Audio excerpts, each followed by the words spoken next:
Um desembargador do estado da Paraíba, ele suspendeu a decisão que proibia o uso de maconha para uso medicinal no estado. Vamos ver na reportagem? O desembargador federal Cid Marconi, do Tribunal Regional Federal da 5ª Região, revogou a decisão que suspendeu o funcionamento liminar da Associação Brasileira de Apoio Cannabis Esperança, localizada em João Pessoa. A nova medida tomada na noite da quinta-feira permite o retorno das atividades na entidade do último dia 25 de fevereiro.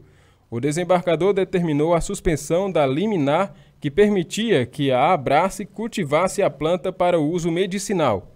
A entidade é a única no estado que tem o direito de cultivar e atender pacientes desde 2017, quando a Justiça Federal da Paraíba autorizou seus plantios e a manipulação pela instituição. A nova decisão foi adotada após uma vistoria feita pelo magistrado na entidade, realizada no dia 3 de março. Durante a inspeção, o desembargador compreendeu de forma mais clara o modo de cultivo da matéria-prima de produção de extrato medicinal. Durante a inspeção, o desembargador compreendeu de forma mais clara o modo de cultivo da matéria-prima de produção do extrato medicinal de cannabis e o funcionamento da Abrace. A visita foi acompanhada pelo presidente da associação, Cassiano Teixeira, além de pacientes e familiares de usuários do extrato medicinal de cannabis, que apresentaram o estabelecimento. Acompanharam também a fiscalização alguns representantes da Agência Nacional de Vigilância Sanitária, Anvisa, autora do recurso, da Procuradoria Federal da Paraíba, da Ordem dos Advogados do Brasil e outras entidades. Bom, a gente viu aí que se trata de uma proibição para uso medicinal, que foi revogada, que agora está liberado novamente o funcionamento. Deixa eu falar com o Marcos Moura, porque isso é um assunto que ele gera comentários, ele gera discussão a qualquer hora, né, Marcos? Deixa eu te perguntar, o que embaça hoje na permissão do uso da maconha? O que embaça é que é uma droga que não paga imposto, né, que sabemos que o cigarro é muito mais nocivo, né, segundo pesquisas, né, a gente não vai dar nenhum dado, ou essa restrição para o uso de maconha, onde até para você utilizar para questões medicinais tem que ter uma autorização especial e tudo mais. O que é que embaça hoje na liberação do governo, acima de tudo? A maconha traz outras drogas?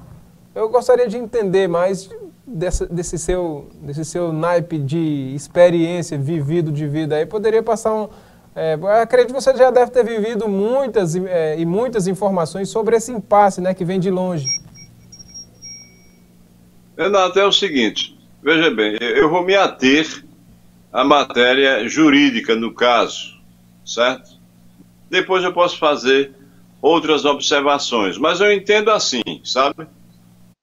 Veja bem, quando a justiça nega esse cultivo associativo, né, a própria justiça está impedindo que pessoas mais pobres acessem o remédio mais barato, entendeu?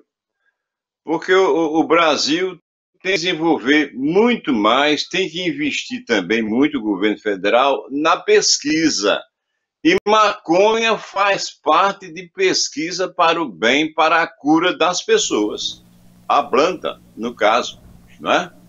Então eu vejo assim que é uma questão de cultura nacional, porque Hernando sabe muito bem que ele é professor, tece esses comentários, esses temas também. Países europeus têm já liberado a prática, o uso da maconha e estão avançados para a de medicamentos. Então eu vejo que a justiça não pensou, né, não agiu a contento para o bem das pessoas mais carentes, né? Porque ela não só serve para você ficar alucinado, doidão, como se diz por aí. Não. Ela acalma, ela é benéfica, já é comprovado cientificamente que remédios e mais remédios através da maconha são usados comercialmente pelo mundo afora, curando várias e várias doenças. mas a cultura brasileira impede, né? Ela está com o freio de mão puxado, as pessoas não entendem, né? E termina prejudicando um segmento da população que necessita de medicamentos. Eu tenho exemplos bem próximos a mim de vida que foram curados com o uso da maconha via o medicamento. Renato. É um assunto que sempre gera muita polêmica num contexto geral. Isso eu chamo Hernandes para participar também dessa conversa, porque Hernandes vive num ambiente universitário e é o mais que se tem, né? Mas não para esse tipo de uso medicinal. A gente sabe, beleza, tudo bem, é um estudo, tem que ser, de certa forma, autorizado mesmo, de certa forma, mas esse uso emergencial, esse uso da maconha para a medicina, não emergencial, mas para a medicina, a gente sabe que está mais do que provado, né, Hernandes, que é legal. Mas no contexto usual, qual é a sua opinião com relação a isso?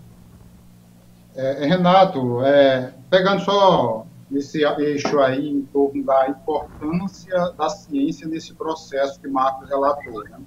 Vários países europeus já têm desenvolvido diversas experiências no sentido de usar a maconha como para fins medicinais, né? E isso tem alcançado resultados muito significativos.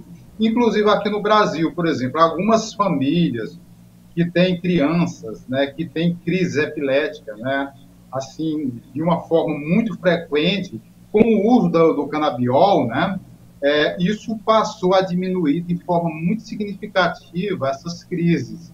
Então, e inclusive essas pessoas, essas famílias tiveram autorização da Justiça Brasileira de cultivar a maconha para produzir o canabiol aí, que seria, né, o medicamento utilizado, quer dizer, a substância que é extraída da planta para usar para fins medicinais, né?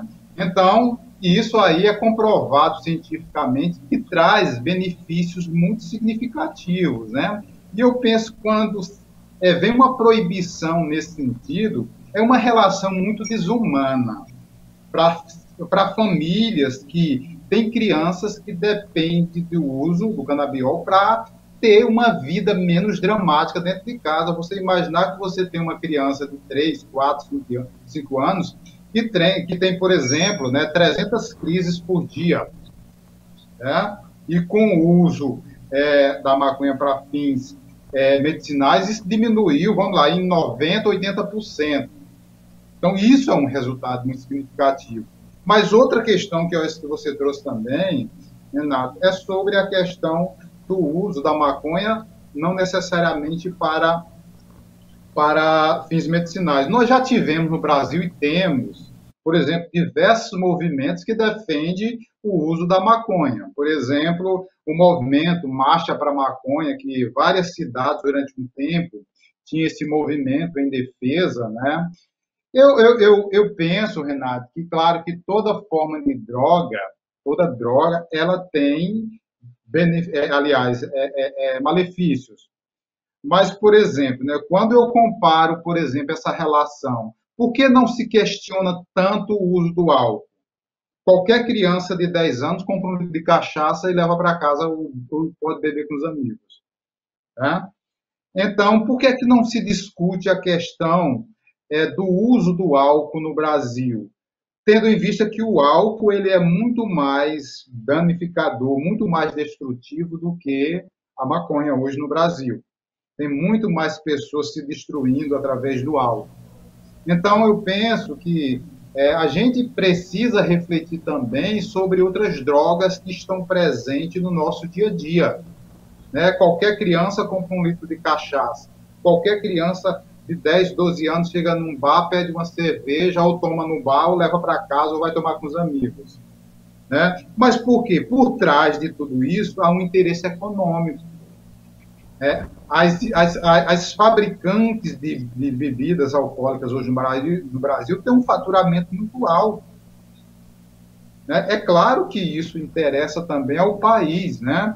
Então, isso há um uso descontrolado em relação ao álcool no Brasil hoje, e qualquer criança de 10, 12, 13, 14, 15 anos, adolescente, começa a beber nessa faixa etária. Né? E beber na sociedade dá um status. O adolescente que está numa festa, está com um copo de bebida na mão, ele tem um status social.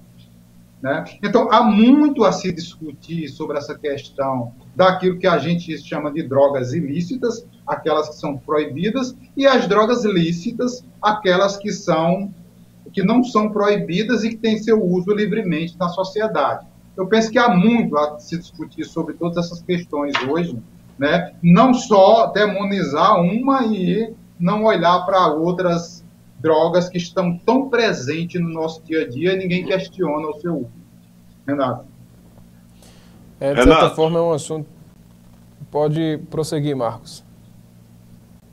Eu queria só fazer uma pequena consideração, que a prática de Hernandes foi excelente, mas, quanto ao álcool, o governo tem interesse, né?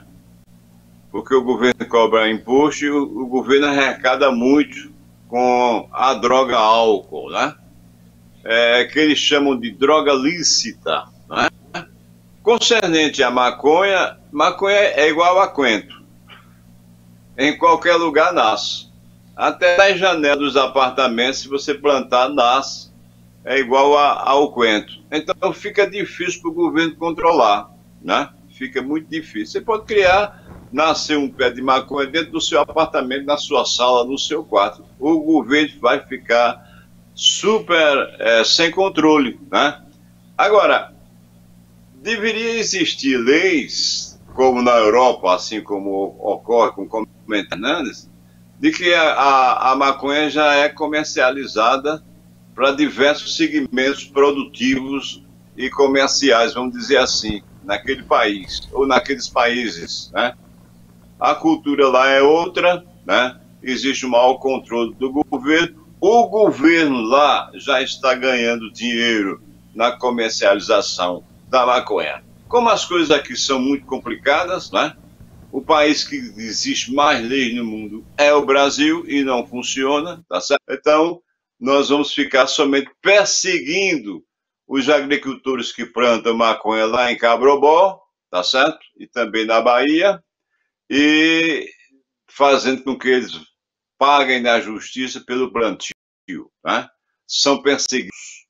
Então, não existiu agora uma caixa craniana, não existiu um bom cérebro para jogar um projeto no Congresso Nacional e, na realidade, fazer com que a maconha possa transitar livremente no país em termos comerciais. E, evidentemente, que teria outro lado, que é o termo medicinal. Renato.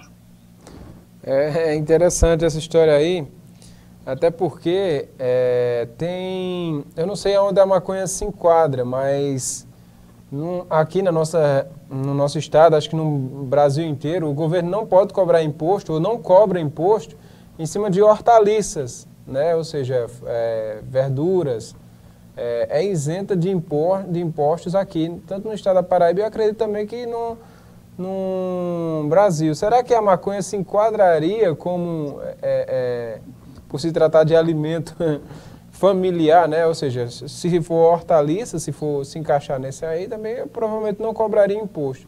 E aí, de certa forma, desinteressa aos cofres públicos.